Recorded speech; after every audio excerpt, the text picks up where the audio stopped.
அஸ்ஸலாமு அலைக்கும் வரஹ்மத்துல்லாஹி வபரகாத்துஹு. நம்ம இன்றைக்கி இருக்கக்கூடிய காலகட்டத்தில் நம்மளுடைய வாழ்க்கை நடைமுறை ரொம்ப வேகமாக நகர்ந்துக்கிட்டே இருக்குது. காலையில் எந்திரிக்கிறோம், நம்மளுடைய வேலைகளை பார்க்குறோம், நாள் கழியுது, அப்படியே இரவு நேரம் வருது, நம்மளுடைய வேலைகள் எல்லாத்தையும் முடிச்சுட்டு சாப்பிட்டுட்டு நம்ம வேறு என்னென்ன தேவைகள் இருக்குதோ அது எல்லாத்தையும் முடிச்சுட்டு நம்ம அப்படியே தூக்கத்துக்கு போயிடுறோம்.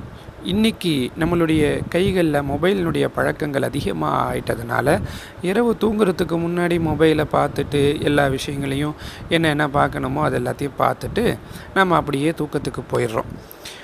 ஒரு செயல் நபி அவங்க தினமும் அந்த செயலை செஞ்சுருக்கிறாங்க.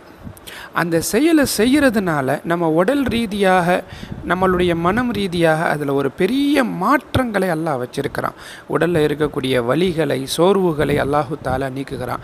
டெய்லி காலையில் எந்திரிச்சு இரவு நேரம் வரைக்கும் ஓடி சோர்வாக இருக்கக்கூடிய அந்த உடல் சூழ்நிலை கண்டிப்பாக இந்த செயல் செய்கிறதுனால அந்த நிலை எல்லாத்தையும் அல்லாஹ் மாற்றி சுறுசுறுப்பான ஒரு வாழ்க்கையை கொடுப்பான். குடும்பத்தில் மனநிறைவு அல்லாஹ் கொடுப்பான். இரவு நேரத்தில் தூக்கத்தில் எந்த விதமான கெட்ட செயல்களும் நடக்காத அளவுக்கு அல்லாஹு தாலா நம் இரவை கழிப்பதை அல்லாஹ் பாதுகாக்கிறான். அது என்ன செயல்? நபி அவங்க ஒவ்வொரு நாளுமே இரவு தூங்குறதுக்கு முன்னாடி குல்ஹு அல்லாஹு அஹது சூறாவை ஓதுவாங்க. அதுக்கடுத்து குல் அஊது பி ரப்பில் ஃபலக் சூறாவை ஓதுவாங்க. குல் அஊது பி ரப்பின் நாஸ் சூறாவை ஓதி 2 உள்ளங்கையும் ஒன்று சேர்த்து அதில் ஊதுவாங்க. ஊதி முதல்ல தலையில் தடவ ஆரம்பித்து உடலினுடைய முன்பகுதி எல்லா உடலினுடைய பகுதிகளில் எல்லாத்தையும் தடவுவாங்க. தடவிட்டு அதுக்கப்புறமா தான் நபி அவங்க தூங்குவாங்க. இது ஒவ்வொரு நாளுமே நபி அவங்க செஞ்சுருக்கிறாங்க இந்த செயலை. அதனால் இந்த செயல் செய்வதனால நபி அவங்களுடைய சுன்னத்தையும் நம்ம ஹயாத்தாக ஆக்குறோம்.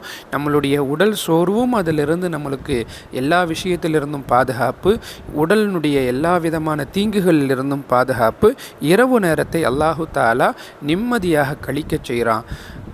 எனவே இந்த வழமையான விஷயங்கள் நபி அவங்க செஞ்ச இந்த விஷயத்தை நாமளும் நம்மளுடைய வாழ்க்கையில் வழமையாக எடுத்து நடப்பதற்கு அல்லாஹ் நல்லருள் புரிவானாக. உடல் ரீதியாக எந்த விதமான வியாதியும் இல்லாமல் அல்லாஹு தாலா ஆரோக்கியமான வாழ்க்கையை வாழச் செய்வானாக.